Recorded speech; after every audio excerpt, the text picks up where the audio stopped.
Kia ora te iwi. Nau mai hara mai and welcome to this evening's Centre for Health Hauora Kōrero. It's been a year, it's been a few months, I need to get my mouth around that again. Ko Nat Hildeman tōku ingoa, and I'm so excited to kick off our Hauora Kōrero again this year. And our aim with these series is to really support community hauora or health and to help those living with conditions or ailments that might want a bit more advice, to answer any pātau or any questions that our whānau at home may have with us tonight. I tēnei pō, this evening we're talking about something quite personal for everyone on tonight, and that's our experiences with stress and burnout. And so you'll hear from all of us tonight some of our own pūrākau, some of our own stories, and hopefully some techniques that may support your better hauora. The negative effects of burnout spill over to every area of life, including our home, mahi, and social life. We want to try and highlight the importance of recognise the symptoms before it gets to the point where you are burnt out. I have a couple of personal doozies for you in the hope you don't make the same mistakes I've made over the past couple of years. So tonight we hope to provide you with some of our own insights and strategies that will help you cope better with stress in the future. If you have any pātau you would like any of us to answer, send them through on Messenger or through the group chat through the live feed, and we'll answer them as we go through the evening. But if we could start, please, Wharamu, with a karakia to start us off. Kia ora. Kia ora. Kia ora, Net. O tira kia ora koutou te whānau o Centre for Health, nei rā mihi ana kia koutou. O tira e te iwi e whakarongo mai ana, e mātakitaki mai ana, kei te mihi ati kia koutou katoa anō hoki. Ahoi anō, kei noi tātou, he honore, he kororia ki te atua, he maunga rongo ki te whenua, he whakaaro pai ki ngā tāngata katoa. Te atua nei mātou, e tuku whakamoimiti kia koe, maumana ki tanga katoa iho mai nei kia mātou. Heoi, i tēnei wā, e pā whakakahangia mātou i tēnei wā o enei pēhitanga, o tēnei wā whakaorangia mātou i te kino huakina o mātou tāringa, o mātou ngākau ki te kaha o te kōrero a tai au nei, e kōrero hiana kia mātou. Manaaki hoki mātou, e pā, manaaki hoki rātau, e noho pauri ana, e noho motu ana, e noho tārake ana i tēnei wā. Tēnā manaaki mātou, kia tūtuki ngā tumanako i tēnei wā, kia whai anō te kaha, ki roto i a mātou katoa no reira, kia tau anō te rangi mārie, ki rongi a tātou katoa, tūturu ofi te whakamaua kia tīna, haumie, huie, tai. Kia ora, Wharamu. Thank you for that. We're going to kick off with our whakawhanaungatanga, and that's just so our whānau at home can, so you know each of us. And I'll kick off with, Anna, did you want to start, please? Sure, kia ora, Nat. Tēnā koutou katoa nā mihi mahana, kia koutou. Nō tauranga mōna hau, ko Ngāti Ranginui, ko Ngāti Rangi, ko Ngāti Pū ki ngā uki iwi, ko Anna Rolliston tōku ingoa. I'm Managing Director here at the Centre for Health. Thanks for joining our first Hauora Kōrero for 2023. I think I wanted to start by just saying, usually we open Hauora Kōrero with a whakatauki, a really meaningful whakatauki that reflects what our conversation is going to be. But we just decided last minute tonight to switch it out and have a karakia to start us off, just acknowledging what we're talking about tonight, which is stress, and that we've had some significant events happening around the motu certainly in the last 7 days, but also actually for the last couple of weeks. And there is a significant amount of acute trauma and stress happening for whānau at the moment. And even though the intention for this conversation wasn't so much about that type of stress and trauma, we really wanted to acknowledge that we know that people haven't heard from their families, that, you know, we've got people without homes and with significant damage. So we just wanted to really acknowledge that we know that there is significant stress that's way bigger than what we're talking about tonight happening around. And if you need any support with that, then we suggest that you connect locally with your hauora organisation, with your local te whatu order, or your civil defence hub will also be able to refer you to social supports and counselling, or whatever supports you feel like you need to manage the stress at this time. So yeah, kia ora. Kia ora, Anna, and thanks for that. Waramu, did you want to go next, e hoa? Kia ora tātou. Ko mau o te maunga tauranga te moana ngā te rangi nui te iwi, ngai tamara waho ko ngā te kahu a ka hapu, ko huria ko wairoa aku marae, ko Wirumi Matthews tōku ingoa, nei rā mihi ana kia koutou. Choice to be on here. Thank you for the opportunity to spend a bit of time with you fellas and also those that are watching in. Yeah, it'd be good to have this kōrero, particularly relevant at this time, as Anna's mentioned. And yeah, the kind of kōrero that we're going to have tonight, I think, is still relevant to the situation, given that there's a lot of stuff going on. So yeah, excited to be part of the kōrero tonight. Kia ora, Waramu. Hannah, did you want to go next, e hoa? Ko Maria whānau. See, I'm Hannah. I'm a clinical exercise physiologist here at the Centre for Health, and stress plays a very significant part in my life, both professionally, personally, and all encompassing in the mahi and study that I'm getting into this year. So yeah, looking forward to being a part of this kōrero and listening to everyone's stories. Yeah. Kia ora, Hannah. Diane, kia ora. Kia ora i te whānau. Ko Diane tuku ingoa, ko Maua tuku maunga, ko Waitau tuku awa, ko Tahu whakatiki tuku marae, no tauranga ahau, ko Maitarangi tuku ingoa. I'm the new centre manager here at Centre, just taken over from Kelly, who's taken a sabbatical. And yeah, I'm a newbie, so be gentle. Kia ora. And she's amazing at that. And kia ora everyone, ko Natalie Hiltman tōku angoa, no Tauranga Moana ahau, and I'm a mama of two 10-year-old twins, and stress also plays a significant part in my life, and I'll tell you everything not to do. I'm an amazing role model of what not to do. So if you can take some learnings from that, kapai, that would be amazing. First we're going to have a little bit of a kōrero now about what is stress, what is burnout, and then we'll kick off with some of our pūrākau. So Hannah, did you want to have a kōrero about that? Yep. So stress encompasses a hell of a lot of different things, and stress to all of us means something different as well. Two people will never respond to the same situation in exactly the same way. So with my physiologist hat on, stress is the way that our bodies perceive and respond essentially to a stimulus that might be perhaps a bit threatening or arousing, or potentially can lead to danger, and wants our body to protect itself.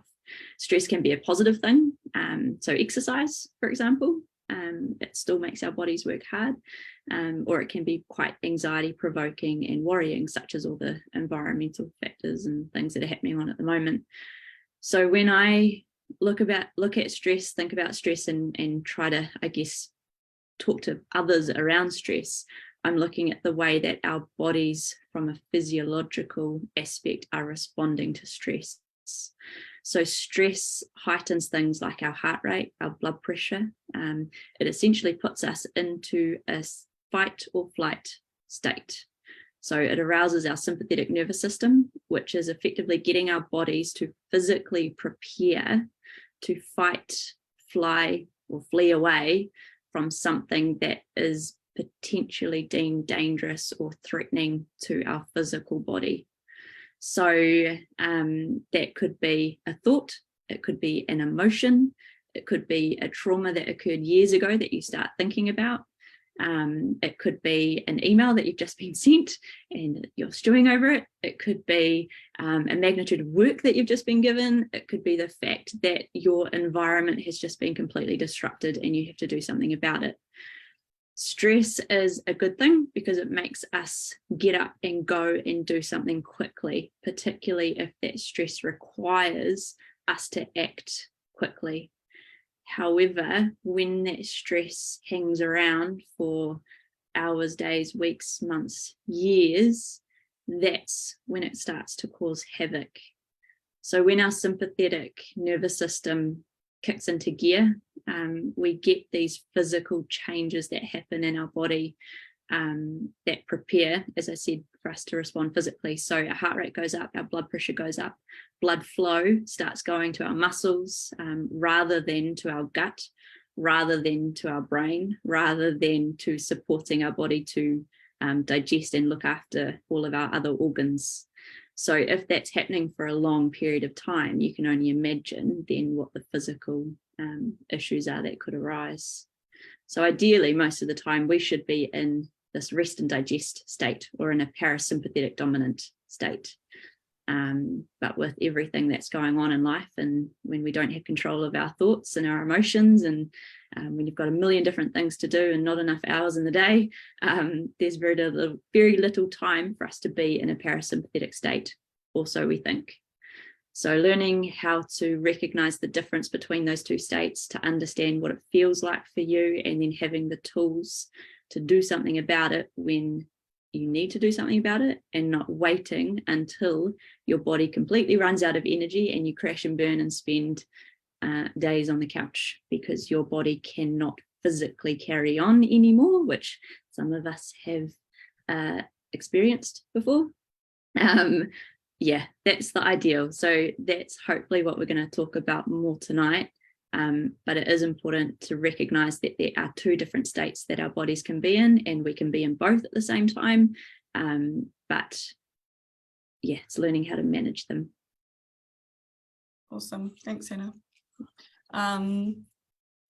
Now that we know a little bit about kind of stress, what's the difference between stress and burnout?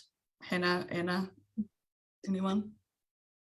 Yeah, so I think with stress, and when your sympathetic system's automatically switched on, you get this big amount of energy, essentially, to go and do something, hopefully, quickly. So adrenaline, cortisol start pumping. You can be hyper-focused on a task. You can get it done quickly. Burnout occurs when those energy stores have been depleted. So when your body can no longer physically continue to provide the same output that you've been doing. Some of us can continue to be physically present, and others of us have to lie on the couch. So yeah, there's different types of burnout. Everyone is a little bit different, and Anna might be able to elaborate more on that. Oh, that's a great segue. So subtle, Hannah. I love it. Yeah. I'm guessing you're not talking about the physiology. No. Huh? Whānau at home, I think Hannah's asking me now to tell a personal story. Oh, was I? Oh, okay. Because part of the reason why we decided for the first Hauora Kōrero this year to have the team is because we know that we have these panels, and often people look at us because we do health and wellbeing and kind of expect that we've got our life sorted, you know, nothing ever happens that goes wrong in our lives because we do health and wellbeing. So surely we've got it all sorted. And I suppose we wanted to just show that actually stress management is something that you work on all the time, regardless of how much knowledge and experience that you have in the area. It's a constant something that we have to be mindful about, because we've got the external things like Hannah talked about, like society, expectations, workloads, family, traffic, blah, blah, blah, blah, blah. And all of those things contribute to a stress environment that we have to manage. So if I'm going to start, I don't even know which story to start with, Hannah. Some of the referring to lying on the couch might have been referring to me. If we talk about symptoms of burnout, if I don't catch myself with some things that I know happen to me on a journey towards burnout, then I end up lying on the couch, unable to move, not really caring what's going on around me, and just being pretty non-functional. So the whole, my body's not even prepared to lift itself off the couch to do anything. That's when I know that I've really not done. I've not done it right.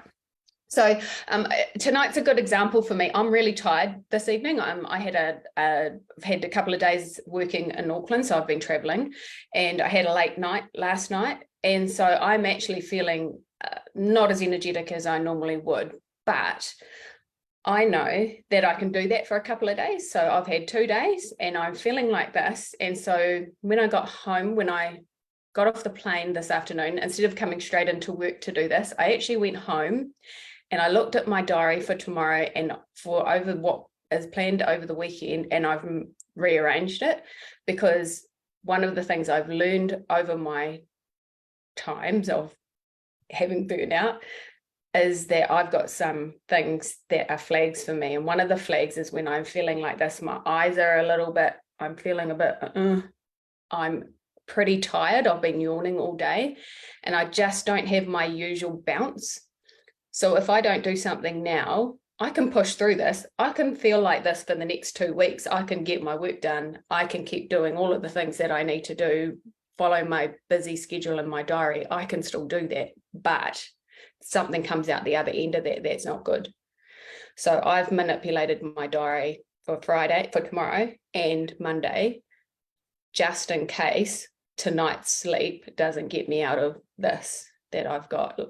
So that's a little part of my story, is that I've got some flags that I've learned over the years that if I don't listen to them, I'm going to end up lying on the couch, unable to move. I think that whole I'm the same too, Anna, in terms of the burnout side. From a stress perspective too, I think stress is good because as Hannah was saying earlier, one of the first major stressful events that I had, I was working in Auckland and I had a team based in Australia. So I was traveling to Auckland every week. I was in Australia every 2 to 3 weeks, lots of travel, young kids.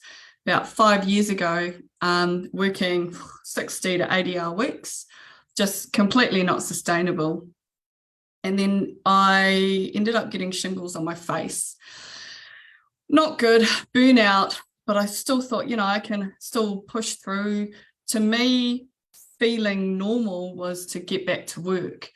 But when I got back to work, I got made redundant, and I was so angry at the time that I was working so hard for this corporate, that how could they do that to me?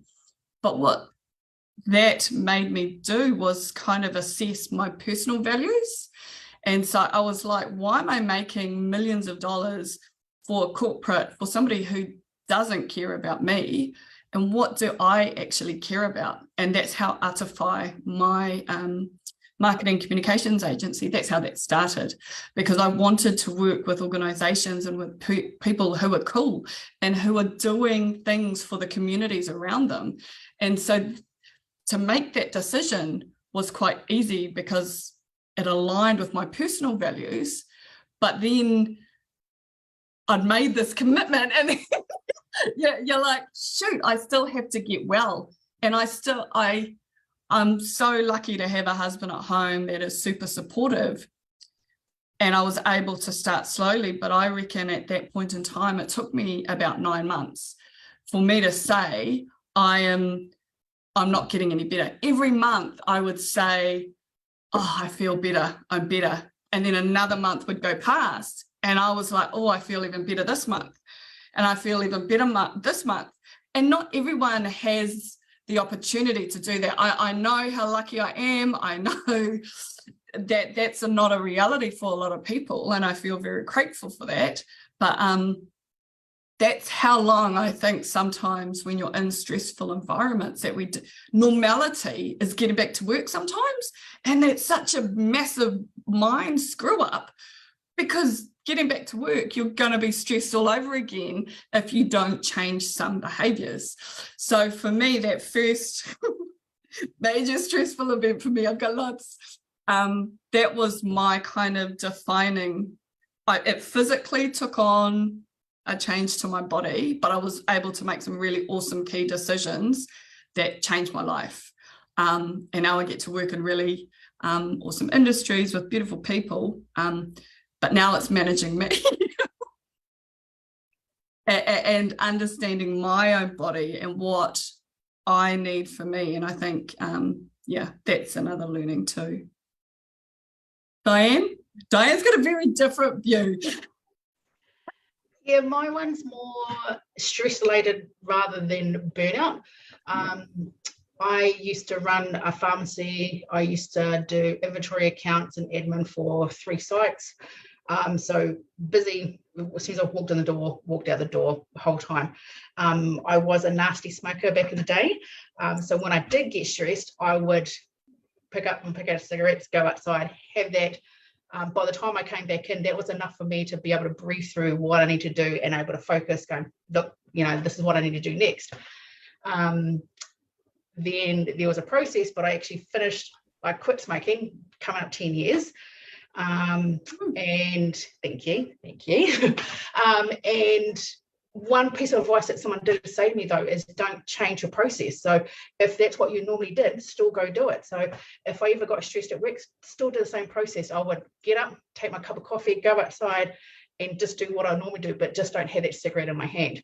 That was my way of dealing with the stress in that time and in that moment. So mine was more when the pressure was on me, I had to go outside and take deep breaths and just get my mind back focused again and then be able to go back in. Later on down the track, I ended up running a pharmacy, had 25 staff, emails, phone calls, 24/7, never stopped.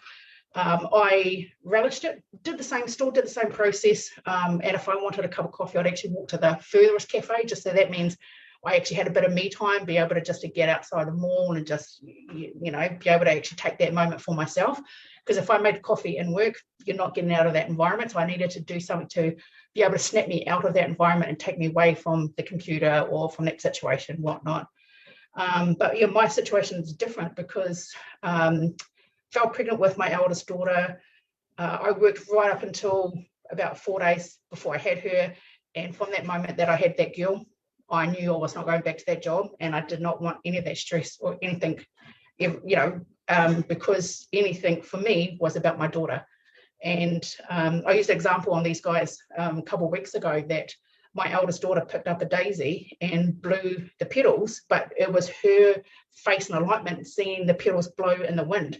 And, then I've got a second daughter, so she did the same thing. And it was just looking at life through their eyes and just, realizing that we're too busy up here focusing on bigger things, when I look at my daughters and they're going, wow, look at this pebble and raindrops and puddles. And, so they've brought me back down to realize for me, it's about my babies. And yeah, I'm not ready for that life yet, and not ready to jump back in either. So yeah. Yeah, whānau. Diane did say to us a couple of weeks ago, just have children, it's not stressful. I was like, whoa, that's why everybody's different. Everybody's different. I was like, whoo, have twins. But I think you're right, Diane, and to bring it down, I think that is an amazing learning, is that when you can just be still and be present and in the moment with your tamariki or whoever, your mates, whatever, that connection is quite pure and beautiful, right? Yeah, definitely. And so, yeah, that was awesome. What am I? Be here. Yeah. Good kōrero, good to listen. Kind of like I mean, you know, just hearing what Anna said about the calendar, you know, sometimes the calendar can stress you out. Sometimes I do the same thing, have to juggle stuff around, move stuff out. Because just sometimes you look at the calendar, and I'm not sure about you guys, but I look at the calendar quite a few times a day. And, you know, if you see that too much stuff is coming up, it's actually quite good to push it off. So that's something I've had to do, or become more aware of, kind of like what Dan's talking about with, you get more awareness when you have got kids. Maybe that's when you have, you know, not too many kids. Too many kids, you kind of lose track of that. But for me, it's been a struggle to get back into getting back at 100%, and that's not like a short-term thing. It's a longer-term kind of thing that's still happening. And sometimes I still just unthing my calendar, like I'll block stuff out, just have time out, or just to make sure I get a nap in for a day, which is, you know, something unheard of before, because I know that if I don't, it's going to be a lot worse in 2 or 3 weeks, kind of like what Anna was saying. If I don't do something now, it's not going to be good for me or anyone around me in 2 weeks. Right. So it's that kind of just being aware and then taking action on it, even though we don't feel like we've got time to do it. We don't have time to, you know, take, I guess, a block out of time out of the day, or time to just go and scratch what you were doing and do something else. We get stuck in this illusion of thinking that we have to, you know, always be doing stuff and be productive and always be, you know, busy. And so sometimes that's hard to just say, no, I'm going to go and take this break, have this time off, I'm going to go do that, have a nap, go for a walk, whatever, because I know it's going to be good for everyone else later on, and myself. This is some of the learnings, you know, this awareness and then taking action. That's been really important for me after going through my own looking at the ceiling for 2 weeks period, which is similar to being on the couch, but mine was the bed and the lounge for 2 weeks, where you just look at the ceiling and are forced to reflect on, you know, things that you need to do differently. And yeah, that was a changing experience, life-changing experience for me. It had some good insights, and yeah, that's kind of some of the stuff that we've talked about with other people that we coach, is that you've actually got to make time for that, or you'll be forced to make time for that. So I was forced to make time for that. Yeah, and that was I mean, especially when, like Anna said at the start, we might be health and well-being people, but like we know lots of stuff, doesn't mean we apply all of it all the time. And even if we are applying all of it all of the time, that doesn't mean that we're applying everything that's out there. And so one of the things that I was not applying was consistent recovery. You know, like I was happily doing all the other stuff that you think about for well-being, but consistent recovery was not one of those things. That was one of the insights. Have to be as diligent with recovery. Oh no. I think we lost them. Lots of insights, lots of good insights come from that, but you want to have those insights in a manner in which you've chosen for that to happen, not when you're forced to have all of those come at once. That's key. That's key. So let's talk about insights. So Wiramu's just had a kōrero about knowing for him the importance of recovery, right? So Anna, what are some of the things that you've learned, and maybe you've got a story to support? Awa, what's something that you've learned over the past few years that you need, or how do you manage your stress? Poorly at times. Yeah, no. Same here. One of the things that I've learned is that exercise is only one aspect of stress management, and that it can't be all of your stress management. So there's lots of people out there that are fit and healthy because they exercise a lot, but they don't stress manage very well. And that was kind of me. I'd be like, okay, well, I'll just do some exercise because that's good stress management.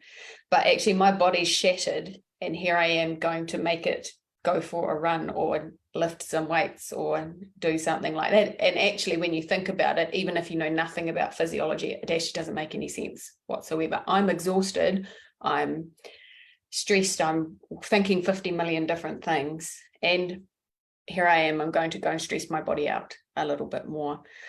So I've learned that kind of similar to what Wirama was saying about recovery is my stress management is not exercise.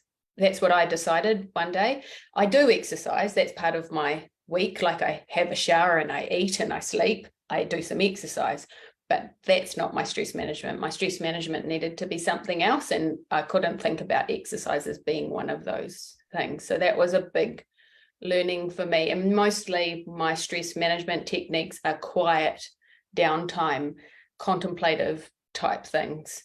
They're not busy, active things. You know, my problem is my mind goes 50 million miles an hour. I'm always trying to think of the next thing, you know, all of the different tasks that I need to achieve. So it's about quieting this down so that I've got the space to know what the priorities are and what's important to do, and what if it falls away, so be it. 100%. You've completely just stolen everything that I've said. I do remember coming in here one day and saying to you, but I exercise all the time, and you saying to me, you need to walk because you're stressing your body out so it doesn't have a chance to recover. And it was like a moment, because I always thought if I'm exercising, I'm doing a good thing. Like, how can exercise be a negative thing for my body? But one, I hate running. I do it because it's good for me. And so I don't enjoy it. I don't feel good at the end of it, but physically I'm getting that, but I'm not on the same. I'm a million miles an hour. So I never got any of that downtime. So that was one of my learnings too. I had to do something mindful, and yeah, not there. What about you, Hannah? Yeah, I have this issue where I can't say no. And I can easily, and I will laugh, I get easily overwhelmed by a lot of things, and I'm absolutely shocking at ticking off my to-do list, particularly if I'm somewhere. Well, now I know. Yeah. You know that well, especially if I'm somewhere where there's a lot of other people, and I can get easily distracted. And yeah, Steve, actually, the other Steve in my life, Wirama's business partners, helped me a lot with figuring out how to focus and add blocks into my day. But for me, exercise has always been a huge part of my life. It's a massive part of my identity as well. And as an endurance athlete, I think I know I've got the physical ability to continue to be able to put my body through the absolute bloody ringer and still be able to walk at the end of it.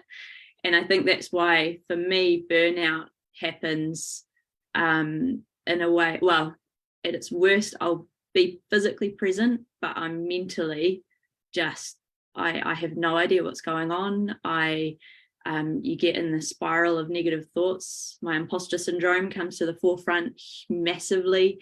And I just have this massive fear that I'm letting everyone down because I actually cannot think straight on anything.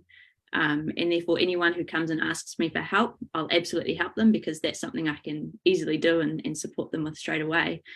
But that's my, I've learned that I need to recognize when I'm starting to go into that spiral and sort it out. And for me, it's changes to my sleep pattern, changes to my digestive system, start getting flared up if I'm having coffee with milk in it or anything like that. And I probably have people in my life who tell me, you're on the verge of doing something dumb. In worst case scenario, I get really, really sick and it wipes me out for a long time. So fortunately, in touch wood, I haven't gone there for a while, but I'm getting a lot better at being aware of my own signs and symptoms of stress. And it starts with the lack of sleep, and it starts with that frazzled brain feeling. And if I don't get on top of that, then it escalates.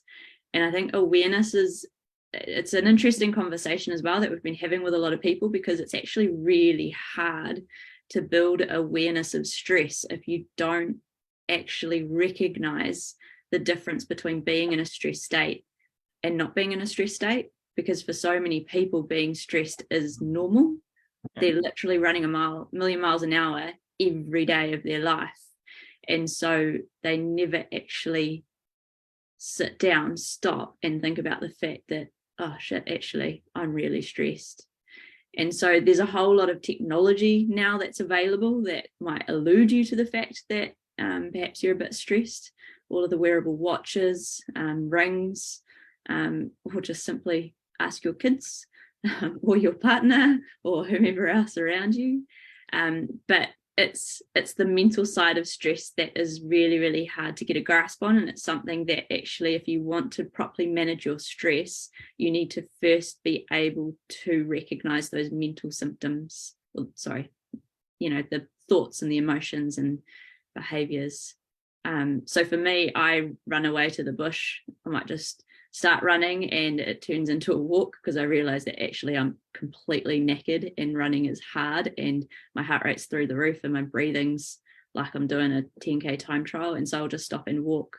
I take my headphones out and I actually just find a nice spot, usually by a waterfall or a view or something, and just sit down and go, what the hell is going on? And I'll think on that and I'll ponder, and I might be out there for 6 hours, but I'll come out feeling great and with a plan. So that's my coping strategy. It's taken a long time to actually recognize all of that and put in place different tools. And I've made it my goal to do what I say this year. I'm still working on it. I can help everyone else, but those that know me know that I haven't always had the best control of my own stress, but it's always a learning process and always will be, because life keeps changing, different things happen, and so you always have to adapt and change what you're doing. I think it's a learning, isn't it? Like, I think we're so scared of failing, but I failed at my job and now I've got this amazing business. I've got amazing consultants. I work with amazing people, and that side of my life is super happy, but it was a failure that got me there. It's like when you're on the edge of something and to jump off is completely stressful and freaks you out, right? But once you've done it and you've made that call and you've made that jump, man, it's just so good on the other side. So I think having that awareness is super, super important, but really hard, because it's like when you twist your ankle, you know something's wrong, but when it's in your head, it's not so easy to recognize, right? So that's really difficult. What about you, Diane Wuramu? Pihia tō whakaaro. Any other insights? Oh, just for me, just like, as I said, I used to smoke cigarettes, but also, like after one of those days, we used to live in Auckland, and so I'll just jump in the car, windows down, music blasting, and that was my way just to kind of, by the time I got home, that was enough to release energy, because if I had music blasting, I couldn't think of anything. Like, it was just music going in my head. By the time I was halfway home, I was singing to the music, whereas before I was in the car, I didn't know what was playing. So, that was my way of just being able to release something before I got home. I'm fortunate enough that I've got, my husband at home. So if I do go home with anything, he's just like, oh, go to the room, sort it out before you come in here, because, the kids take on all that stuff. But, if I'm in a negative mood, he takes that on too. So we're lucky enough that, he did the same thing the other day. He came home, I was like, oh, go to the room, do whatever you need to do and come out in 20 minutes. Yeah. Because the last thing you need is that heaviness in the room, because you start taking it on yourself, and then of course then the kids are just go wayward. So it's just being able to, I can't always see it in myself, but having someone like my husband at home who he would definitely tell me when I need to go and have some hours. So, yeah. What does your partner tell you? 100%. Yep. She was like, oh, you need to have one of your free days. You need to have one of your days off. Awesome. Yeah, so I try and do that each month. As part of our, part of our process, I guess, part of our tikanga. Since in the business we think about what's the best strategies we put in place to ensure that we don't burn out. One of them's that we have a free day every month. We make sure that we have 24 hours of non-work stuff on a work day, and just focus on rejuvenating and being refreshed. We also try and make sure that we do stuff that's that we find fun and enjoyable more often than what we were doing before. So and we make each other do it. So then we're out doing that and getting involved in stuff that isn't just about mahi all the time. I think for those of us that have always got our minds going a million miles an hour all the time, and for people who don't recognize that they're actually already in a stressful state, it takes like a couple of weeks break, and usually it's over the Christmas break that people realize, oh, I'm not supposed to feel I'm not supposed to feel like that every day. And that's when stuff starts to drop in, that maybe I'm not, this break's weird, like other thoughts are coming in, and that's when we've probably had about 5 people since the start of this year just ask us about, or come and specifically say that I want the changing direction in some way, transitioning into something else, doing a different job or different role or something like that, and want support through that, because they've realized something over the break that's not what they wanted to do. But they didn't have enough time for that realization to come during the year because they're just flat out. There wasn't any space for it. So if we're not consciously creating space for insight to come, then they won't come. It's pretty much it's just not going to happen. I think that's what happened with COVID too, Or we all kind of had that month off and we're like, oh, this is great. We can work from home. Let's have less stress. And then we all went straight back to it. What happened? We all had that insight because we all had that month off, or more if you were in Auckland, but then you get the other stress because you're homeschooling, blah, blah. But like everyone was talking about that, oh, they had that, space, as you said, which is amazing. They had that space, because we asked heaps of people on LinkedIn about that actually. We're messaging a bunch of people during the COVID, and they're like, oh, all of those different insights are coming in, and then we were like, cool, how likely do you think it is that you'll continue this after you go back to normal normal mahi? And a lot of them have said that they just went straight back into it because the environment that they put themselves back into is dictating the patterns and behaviors that they keep running. So you go back into the same work environment, you're going to carry on doing what you did before. It doesn't matter if you had 4 weeks of doing something different. You're going to fall straight back into the same pattern. It's because nothing in the environment changed. And that's exactly right. It's kind of that awareness piece, right? So I think another key learning for me last year was the way that I like to relax is to connect with people. I'm a super social person. I love to connect. I love to have a few drinks. But I'm getting older. Like my body literally cannot handle going out as much as I used to. And so last year was the first time, because I still feel like I'm 20. Last year was the first time that I was like, whoa, you really, even though that's what you love doing, you really have to ramp it down, because 1, I can't handle anymore. And 2, I need to find ways that I can still connect and still be with people and not have these massive 5-week hangovers. Because that's not good either. So having that awareness and making priorities, like last year was all about growing my business, doing stuff I loved, but then my family lacked. So I have to make it a key priority and a goal for the year. But it has, for me, this is only me. Everyone says, yes, I need to prioritize my family. And I said that last year, but looking back, I never did. And so the change that I made for this year was, how does it impact the whānau? Am I going to be out for 2 or 3 days? do I need it? Did I do it last week or not? You know, there's just small changes, but it's a kind of a check-in for me about how I do that and where I give my energy, because yeah, that's just something that I figured out last year is my energy is important. I give it to mahi, I give it to my friends, I give it to my kids, but my time and my energy is my most valuable resource now. That's what I hold most important. And so I can't just give it away to everyone. I have to be really super focused on where that's going now. And so that means not connecting with as many people, you know. Somebody said it the other day, there's people in your life for short periods of time, but don't give them any more.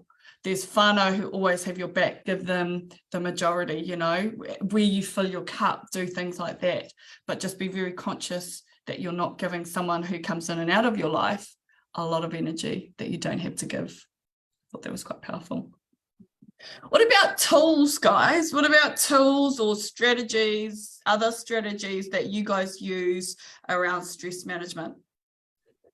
I reckon one really good tool that we've been talking about for a little while that we're trying to integrate into our mahi work. So last year I'm talking about maramataka, so Māori lunar calendar, and how it talks about different energy days and things like that. So last year here at the centre, it was a little bit like of a personal journey about what does the maramataka mean, and different. Actually, Hannah was the person, you'd say to Hannah, you know, what's the energy today? And she was the person that kind of knew what was going on, because if you come in and you're just feeling a bit low and stuff isn't happening, well, if we align ourselves to our natural processes and natural cycles that we might be disconnected from, then it makes a little bit more sense, and you don't feel so bad, you know, if you're having an off day and you're low in energy, if actually the whole environment, you know, naturally is in that space. So this year we're thinking more about how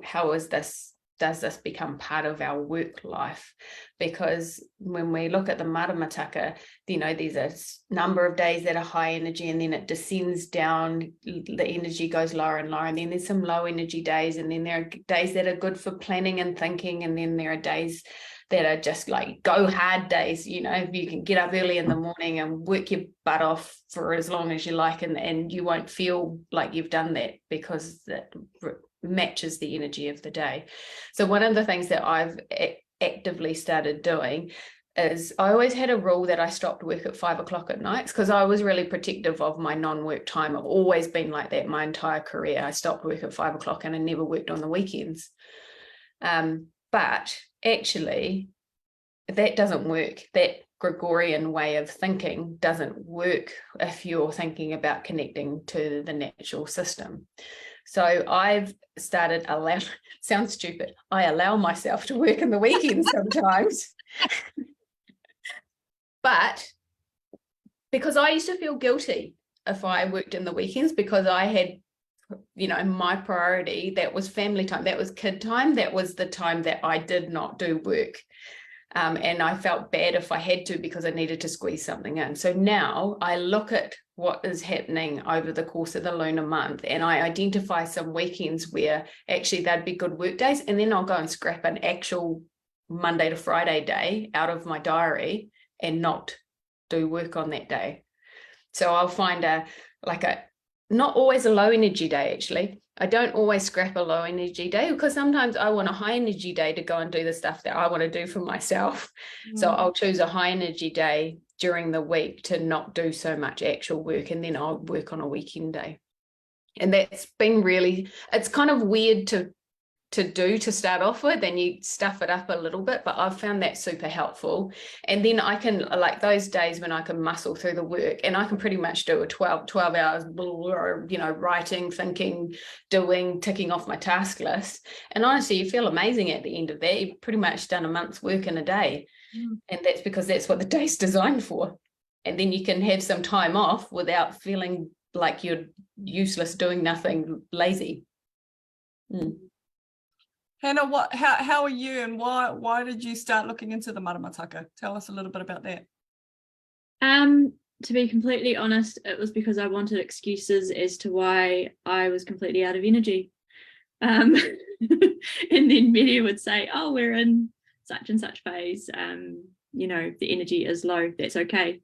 Or I'd just get a week or a few days of clients that required a lot of effort from me, and I felt like I didn't have the energy to give them the energy that they were requiring. So yeah, and I just found it's such a, I mean, I'm a huge environment person. For me, my happy place is being outdoors, is being in the ocean, on the sand, amongst the trees. So it makes sense to me to align our energy systems with what's actually going on outside as well.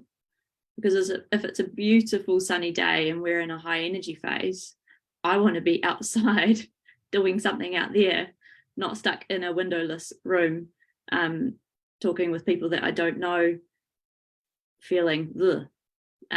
So yeah, that sort of that's what got me thinking about it. And yeah, and I'm slowly been learning a lot. I haven't yet partaken in any formal courses, but I've been learning via those that have been here. Medi's been a huge help as well, and so I'm slowly starting to color code my diary, and as Anna has actually been doing as well, scheduling days where I am actually just spending the whole day planning, or other days which I actually just take off because I'm not going to be any use to anybody on those days. Yeah, so it's been a really cool learning experience, and one that's also really helpful. And with my training cap on as well, it's almost like I've just created a periodized training plan, which accounts for high volumes of training or working really hard and periods of rest and recovery, which is exactly what our physical body also needs. Yeah, just makes sense to me. Paena. What am I, Diane? Any other key strategies or tools you use? Just, I mean, to be honest, it's actually what Waramu and also yourself commented on earlier, is actually just scheduling time for yourself. There's a lot of, you know, we're always scheduling time for, you know, people to take this energy and this time and all this effort for other people, whereas actually you need to schedule time for yourself and do things that you love to do, because that's what brings you joy and happiness as well. So you have to remember that it's about yourself and looking within what you need. It's not always what other people need or what you can give. It's, yeah, so you need to actually schedule that time. And as Waramu said, you know, he does it, I think it was once a month you schedule, you know, a day that you do whatever you want for that 24 hours. And yeah, I'm going to put that in my diary. Bye. Waramu, any other tools or strategies? The schedule is super helpful for me, like the calendar, because I work so much to, you know, all the stuff's on my calendar. So I literally have to schedule stuff like kids stuff in there, like catch up with the time with the kids, time with the family, making sure that that's all in the calendar as well. Even to the point that this year, Steve and I decided that we're going to take 2 afternoons off every week, you know, like finish at 3 or whatever, when the kids finish school, and then take them to do stuff. So one of the nights is like swimming, the other night's like tutoring, and one of the other nights will end up being like a coaching night, you know, whatever sport they're playing. So it's kind of, you know, we've decided that's what we have to do. Otherwise it just doesn't happen. And yeah, for us, that's been really important. Just making the time for it. And for me, that means putting it in the calendar. And I have a bunch of stuff that helps me to stay in the space, which is all kind of in my habit share and all in my kind of apps on my phone, just to make sure that I'm getting the stuff done that I need to do on a daily and nightly basis, to ensure that I'm keeping my energy in the right place. When they start to not happen, it's a pretty good indicator that something's up. And so I can see that kind of ahead of time, or act more preventatively. And the other thing that's helped with that is having the ring to tell me what's going on with my sleep and everything else. Again, really good awareness for me to help me to respond. Tell me about the ring, Waramu. Key things for me is really whatever the tools are that's going to help you to increase your awareness, and then support you to take action. Those are good things. So tell me about the ring, Waramu. What's the ring called? The ring's Aura ring, which I think Aura? everyone in the centre's probably got one by now. These track our sleep, so sleep cycles, and see how well we're doing at sleep, but also measure a bunch of other stuff like temperature and HIV and a bunch of other things. But they're really good to give if you're a data person like me. You like to track the data, you like to see how that's improving or getting worse or whatever, and it's really good just to be aware of it. So I guess it's just an awareness tool, I guess, right? For me, it's a good tool to increase my awareness, and therefore it should lead to some other actions. If it doesn't lead to action, it's a waste of time. Like, more awareness just makes you feel more guilty unless you take action on it. Love it. That's so true. So the ring. So let's have a quick kōrero about the impact of sleep on stress, because that was one of the first things that you said, right? So what happens, is this a hana pātai? What happens if you're not getting the amount of sleep per night? I don't know. I'm just going to jump in before Hannah goes, because you know what my marker is to know that I'm not doing very well is that I don't charge my ring, because you've got to charge your ring all the time. And when my ring runs out of battery and I haven't, and it like takes me by surprise, I know I haven't been managing my stress well, because actually that's part of my daily, my week. The things I do in my week is like I need to recharge the ring at the right time. So it's not even the information that I get from the ring. Just that you didn't charge that is it. most helpful. Yeah. Sorry, Hannah. Oh, good. I could honestly talk on sleep all night. Didn't mean that as a pun. I mean all day, because it is night. But as really briefly speaking, during sleep, we have, there's more than two, but two really key phases of sleep. The first one is our non-REM sleep, which is our deep sleep, and that's when our physical body recovers. In order to get into that deep sleep, our body temperature needs to be able to drop.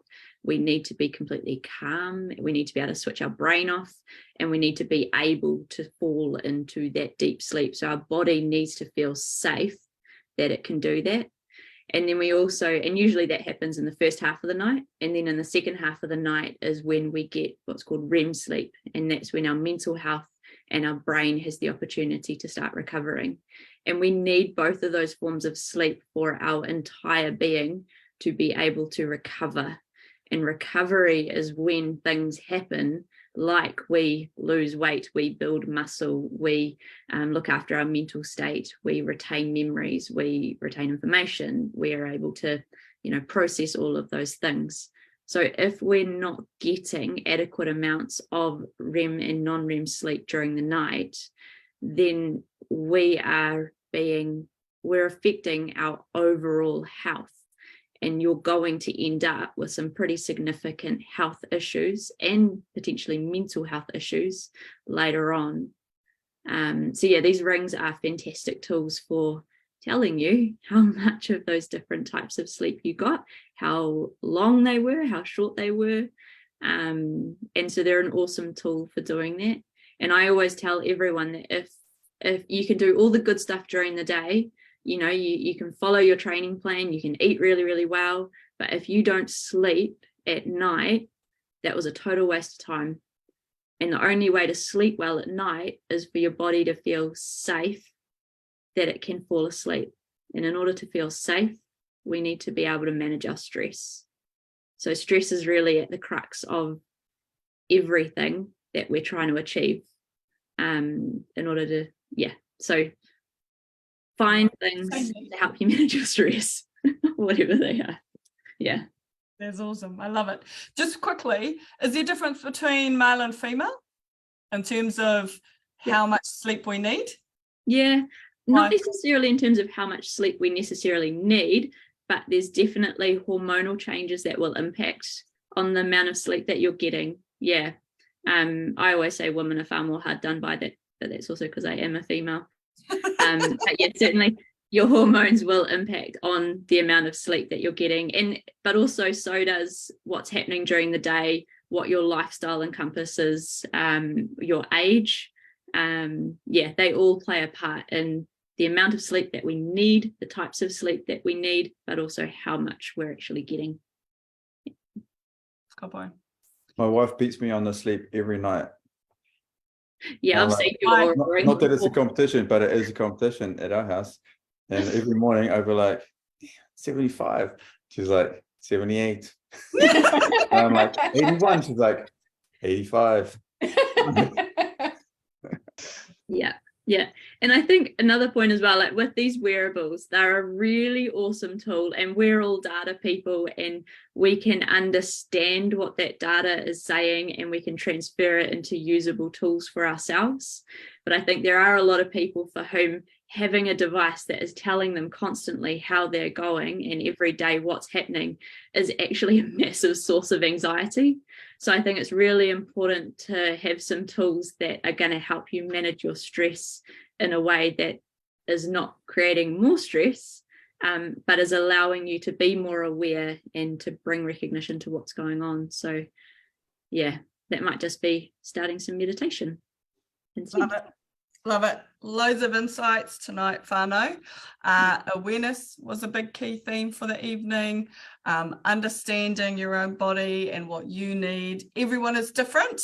So just because it works for Hannah or Wiramu, it doesn't necessarily mean it works for you. So it's knowing your body and choosing tools that can help you to understand your body and to create. I loved your kupu Wiramu. Without unless you take action with your insights, nothing changes. So I love that. So that's going to be my takeaway for the night.